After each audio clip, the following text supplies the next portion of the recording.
Hello there, Internet and beautiful creatures of the beyond.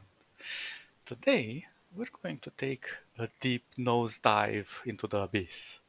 Well, I'm going to review, in quotes review, a movie that's very dear to me.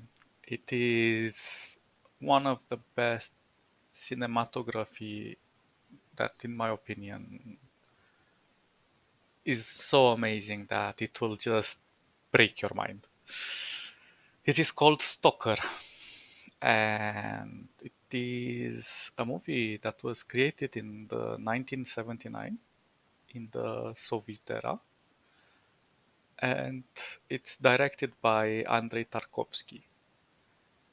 And this is an adaptation, but when I say adaptation, I say that very loosely, and we will see about that in a moment.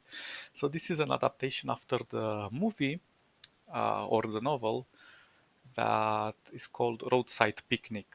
And it was written by, let me check their names because I don't know them by heart. Arkady and Boris Strugatsky. And they were brothers when they wrote that novel. It is a very amazing novel, and in my opinion, the book is much easier to read than to see the movie. But there are specific reasons why that is so. Um,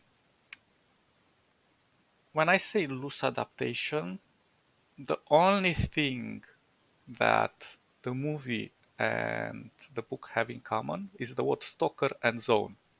Pretty much everything else is different. So you can think of the book as the base of the story, while the movie is a DLC to the book. And it's just so good. I cannot do the book or the movie justice because they are so complex in their story and their composition that it's very subjective how you approach them, especially the ending on both of these pieces of art. Um, in my opinion, whatever I'm gonna say in this review, it's not gonna spoil it for you, even if it does have some minor spoilers here and there. But the truth is that it's a journey. It's a very personal and deep psychological journey. It's a philosophical movie, in other words. So I'm just gonna mainly focus on the movie, but I'm going to give some references to the book and even to the games because the games are also a nice adaptation to the movie and the book. And they can also be considered the DLC on their own because they expand more on what is happening in the book. Because the book happens more on the outside of the zones, the movie happens inside of the zone, and the um, the games are actually the conflicts between the factions within the zone. So they're all complementary in their own ways. So they vastly expand the world of the Stalker. Actually, it's incorrect. The Stalker is not the main character. That is the most weird thing about this. But we are being placed to see the whole action through the Stalker's eyes. And we'll get to what the Stalker means for the movie, the book, and the games, and so on. But what is really amazing about the movie itself is that this movie almost died at the beginning. There were 4 attempts to create this movie. The first 2 attempts they almost bankrupt the entire budget for the movie. The third attempt they lost the set. The house they were shooting the movie just burnt down. And on the fourth and final attempt, they managed to finish the movie, but guess what? Everybody died from radiation poisoning, including the director. So that is how badass this movie is. And Tarkovsky was very unconventional. He was literally the most insane director to live on this planet, probably. There are other insane directors, but this one took it to a whole another level. So And also, the movie has been rewritten multiple times before it finished, before it got the final script, which also was amazing. And I'm really happy with how they finalized the script and the story. It's the book. The ending of the book is a little bit more somber and a little bit more, let's say, it leaves some disappointment in your heart in a way, but not necessarily because it's still open to interpretation. While the book, the story, the movie is leaving the interpretation towards a more positive point of view of how the whole story finishes on that note. So, what happened with Tarkovsky and his movie? Initially, on the final attempt, he took the cast and they went to this X facility that was a nuclear plant. Back then, they didn't have an extensive knowledge about what the radiation can do to the body. So, but they didn't feel it. They had like light nausea and so on, and they still filmed the entire thing. So visually, it's the most authentic movie that you can see on screen. It's even better than Blade Runner, in my opinion.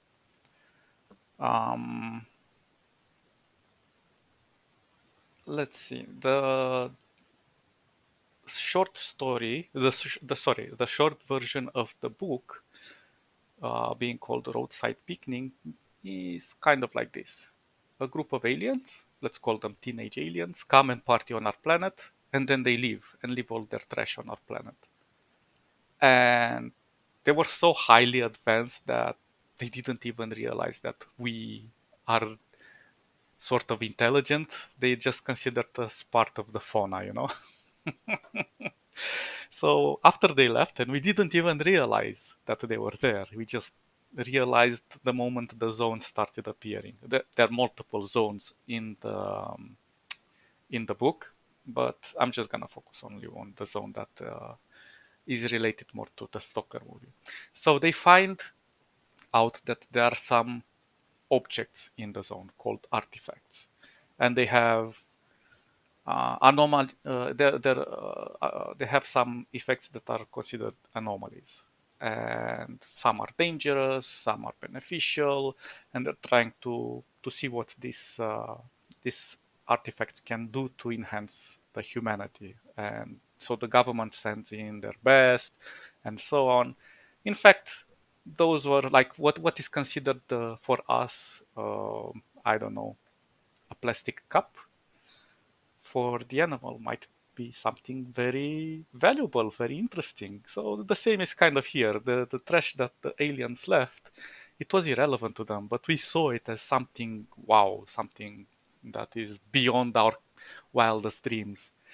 Um, and unavoidably, when the government got involved, also the black market started to develop for these artifacts because they were very valuable. And stalkers, who are actually kind of like scavengers or ex military personnel. So when the movie starts, we're presented with the family of the stalker, and there are some references to the book of why stalkers are not allowed to have kids because when they're born, they have severe mutations. In the book, it's more detailed, but in the movie, it's very interesting. It takes a much more humane approach to it, and I don't know. I feel it's very heartbreaking when you see their family life. He's very conflicted with the fact that he loves his daughter and he wanted her to be born. So this is why he continues doing what he does in order to get the money to sustain his family, even though there is no assured future for them. So it's very impactful. Then we are presented with our two other protagonists, which I'll simply refer to them as the scientist, and the poet. And this is just to simplify the whole story, because movies are this kind of movie is more related to their psychological journey instead of their or philosophical journey, sorry if I should say like that, than what really happens to the characters themselves. And this is an important trinity as well, because in my personal opinion, I see the Stalker as us seeing the perspective of the movie, and then the scientist is our reasonable mind, while the poetic is our more empathetic part of the mind. So this trinity is what composes the journey throughout the zone, while the scientist listens to the stalker and to his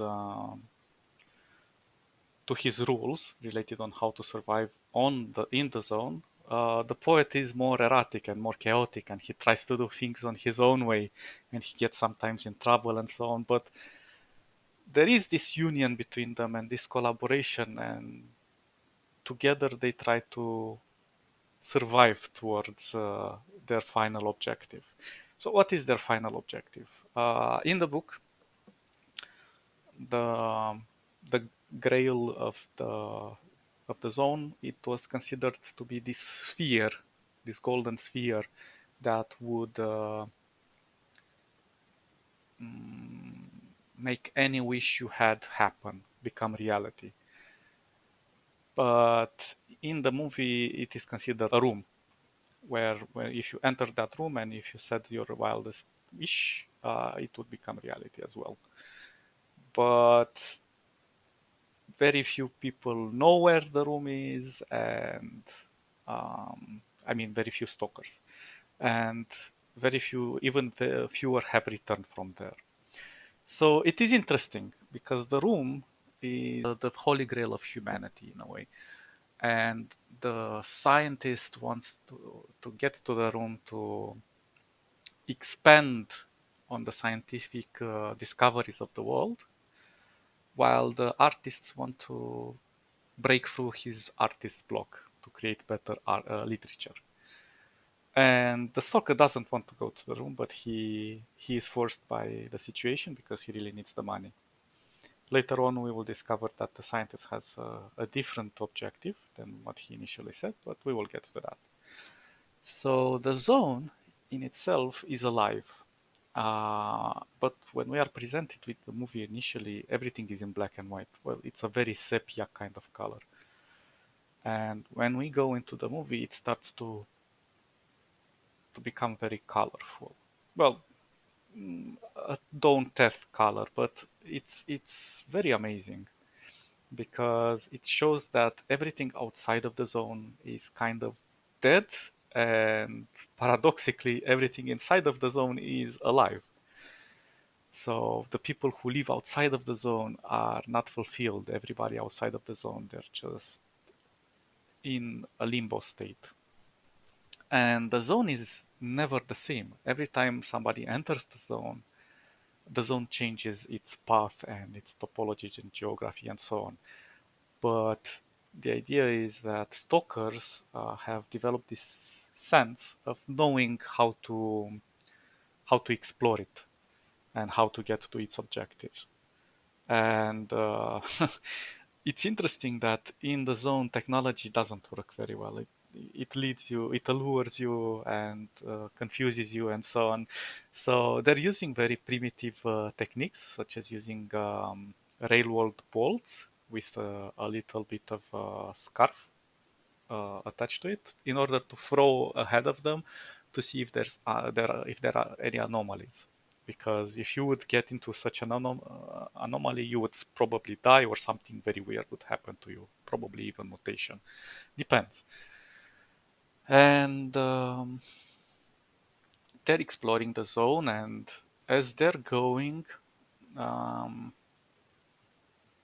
you start to see their physical degradation in a way, because obviously they don't have anywhere to sleep other than on the ground and to rest everywhere they can. And the environment is so realistic. I just, oh, I have no words to describe how amazing the environment really looks like. This movie is just top of the notch because they literally filmed everything in the radioactive zone. So uh, it's just, I don't know, authentic. Let's just call it authentic. So discussing their various reasons to want to reach the room that fulfills their wishes, and the stalker says something interesting, that he does not wish to enter the room because even though he could enter it and wish for his family, for his daughter actually, to be better, he knows better because past stalkers who entered went insane. And I think only one came back, and he totally lost his mind, and eventually I think he suicided, if I remember correctly. Even though his wish became true. And when they reach the room, right outside of the room, the the professor, or the scientist, sorry, um, reveals that he wants to destroy it because he is afraid of it. He does not understand it. It's just so technologically beyond our capabilities to understand it, especially in that era of the Soviet Union, that he is taken by panic instead of logic in that moment. But the Stalker says something very interesting, and this is why I think this is a philosophical journey within our soul and mind. He says that the zone is the only place where humanity comes when all hope is lost. And he asks why the professor wants to destroy this hope. Because, as I said, the professor represents the logic of our mind. And eventually the professor realizes that the stalker is right. The movie kind of stops there and just leaves it to our interpretation what happens next. And it's possible that the stalker, the professor, and the poet are simply us as individuals looking for solutions in a very messy world, in a very messy life.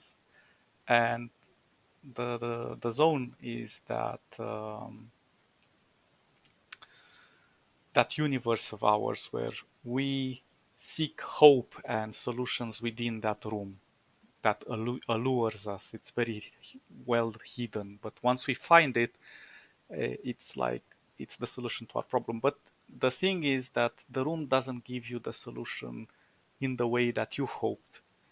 Um, so yeah, the movie ends on a glimpse of hope that not everything is set in stone, and that not everything is obsolete or lost of context. So it's left to you to interpret how you wish the ending to become.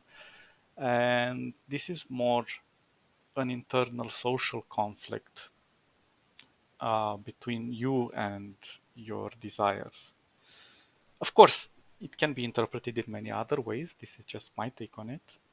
The games, on the other hand, represent the conflict between the factions that are presented in the book, which is really amazing. There's the stalkers, then there's the mercenaries, then there are the government army and scientists and so on.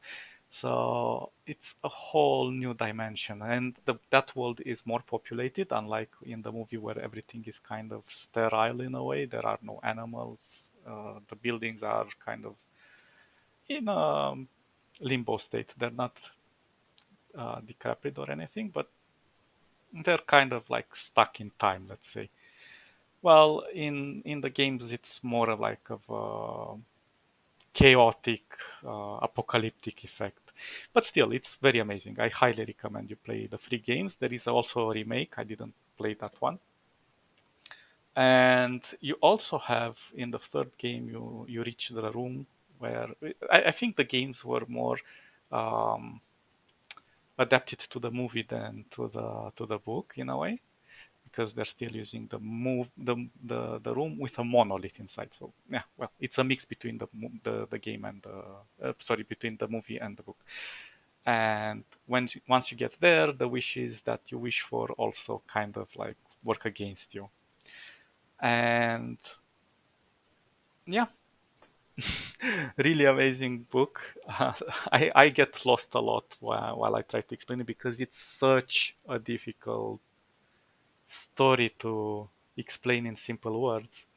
There are many emotions involved, and in my opinion, the movie just put a nail in it. It's just so impactful and so clear and so deep that it literally puts you on the spot, and it's you that takes that journey to get that final wish. But you're conflicted. Do you really want the wish, knowing how the characters will end up?